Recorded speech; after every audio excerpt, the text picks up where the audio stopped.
অসমত যিখন মন্ত্ৰীসভাৰ সম্প্ৰসাৰণ হ'ল, মই যোৱা 5 বছৰত দেখিছিলোঁ যে আচলতে অসমত মন্ত্ৰী মানে এজনেই মন্ত্ৰী আছে। মুখ্যমন্ত্ৰীৰ পাছত কামাৰ মানুহ এজনী আছিল, সেইজন আছিলে পীযুষ হাজৰিকা। মিছা কৈ লাভ নাই, মোৰ লগত সদায় কাজিয়া হয়, মোৰ লগত সদায় তেওঁ কাৰণ হেৰি আছিলে কি কয় আপোনাৰ আমাৰ সংসদীয় পৰিক্ৰমা মন্ত্ৰী আছিলে, সদায় বিধানসভাত মোৰ লগত তেওঁৰ কাজিয়া হয়। কিন্তু কাৰ্যত অসমত মুখ্যমন্ত্ৰীৰ পাছত যোৱা 5 বছৰত এজনেই মন্ত্ৰী আছিলে, কামৰ মন্ত্ৰী আছিলে, সেই মন্ত্ৰীজন আছিলে পীযুষ হাজৰিকা। আৰু এইবাৰৰ মন্ত্ৰীসভাখনত আটাইতকৈ বেছি ডিগ্ৰেডেড কৰা হ'ল, আটাইতকৈ বেছি মৰ্যাদাহানি কৰা হ'ল, আটাইতকৈ বেছি লঘু কৰি দিয়া হ'ল পীযুষ হাজৰিকা। মই সুধিলোঁ বহুতক, মই এইকেইদিন ব্যস্ত আছিলোঁ ঘৰৰ কামত, তো গতিকে বিভিন্নজনে মোক কৈ আছে যে পীযুষ হাজৰিকাক ডিগ্ৰেড কৰিলে মুখ্যমন্ত্ৰীয়ে।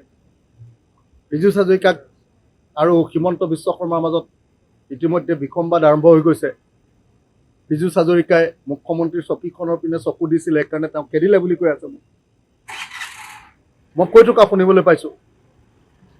তো আৰু কৈ আছে যে দুটা কাৰণত পীযুষ হাজৰিকাক এবাৰ গুৰুত্ব কমাই দি আপোনাৰ জয়ন্ত মল্ল বৰুৱাক গুৰুত্ব বঢ়াই দিছে। 1 নম্বৰ কথাটো হ'ল বোলে পীযুষ হাজৰিকাই এই সময়খিনিত ইমান বেছি সম্পত্তি কৰিলে যে RSS, বিজেপিৰ কেন্দ্ৰীয় নেতৃত্ব আৰু হিমন্ত বিশ্ব শৰ্মাৰ চকুত পৰিছে।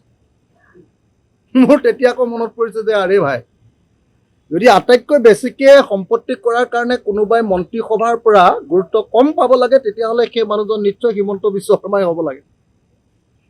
অসমততো আটাইতকৈ বেছি সম্পত্তি কৰিছে, 2 নম্বৰী ইলিগেল টকা কৰিছে মুখ্যমন্ত্ৰী হিমন্ত বিশ্ব শৰ্মা।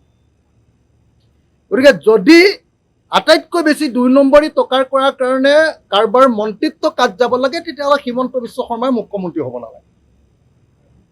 কিন্তু পীযুষ হাজৰিকাৰ মন্ত্ৰিত্ব হ্ৰাস পাইছে, গুৰুত্ব হ্ৰাস পাইছে, আৰু হিমন্ত বিশ্ব শৰ্মাৰ আকৌ গুৰুত্ব বৃদ্ধি পাইছে। এইটো কেনেকুৱা ধৰণৰ নৈতিকতা? নাম্বাৰ 1।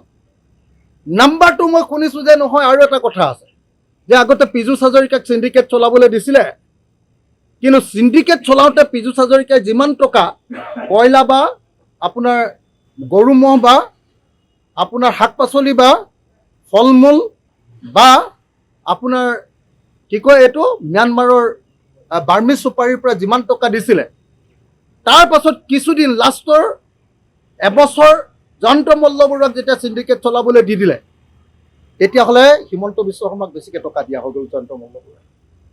তেতিয়া মানে যে হিমন্ত বিশ্ব শৰ্মাই গম পালে যে পীযুষ হাজৰিকাই ব্যক্তিগতভাৱে পইচা মাৰিছিলে, এইবুলি গম পালে।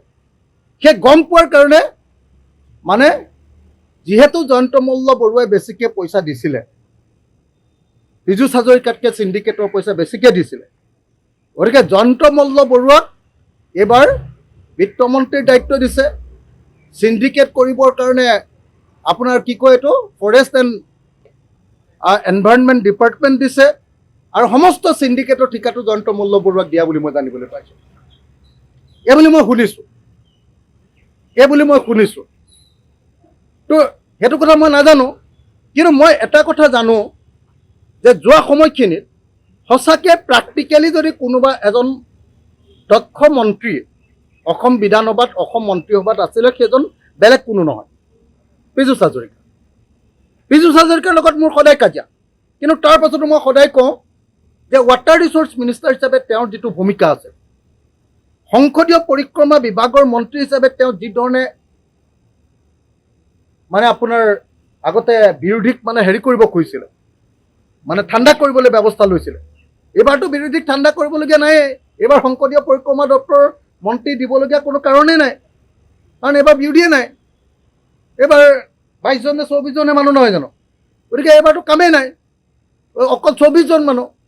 গতিকে এই গোটেই ঘটনাটোৰ পৰা এটা কথা বস্তুটো খাটাং হৈছে যে জয়ন্ত মল্ল বৰুৱাৰ যিটো ওজন বৃদ্ধি পাইছে, এইটোৱে হিমন্ত বিশ্ব শৰ্মাৰ হাতলৈ হয়তো চিণ্ডিকেটৰ ধৰণ অলপ বেছিকৈ যাব।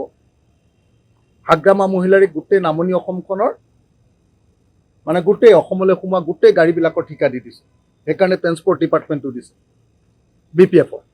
ট্ৰেন্সপৰ্ট ডিপাৰ্টমেণ্টটো দি অসমলৈ যিমানখন গাড়ী আহিছে, প্ৰত্যেকখন গাড়ীৰ ওপৰতে ইলিগেল অবৈধ চিণ্ডিকেটৰ টেক্স আৰু সেই চোৱা চিতাৰ দায়িত্ব জয়ন্ত মল্ল বৰুৱাৰ, আৰু জয়ন্ত মল্ল বৰুৱাই পীযুষ হাজৰিকাতকৈ অলপ বেছিকৈ পইচা আনি দিয়াৰ কাৰণে পীযুষ হাজৰিকা ডিগ্ৰেডেড আৰু জয়ন্ত বৰুৱাৰ প্ৰমোচন, এই বুলি মই খবৰ পাইছোঁ।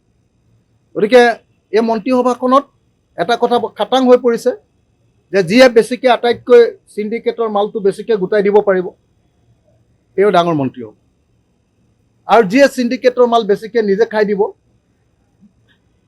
যি মন্ত্ৰীয়ে, তেওঁ ডিগ্ৰেডেড হ'ব।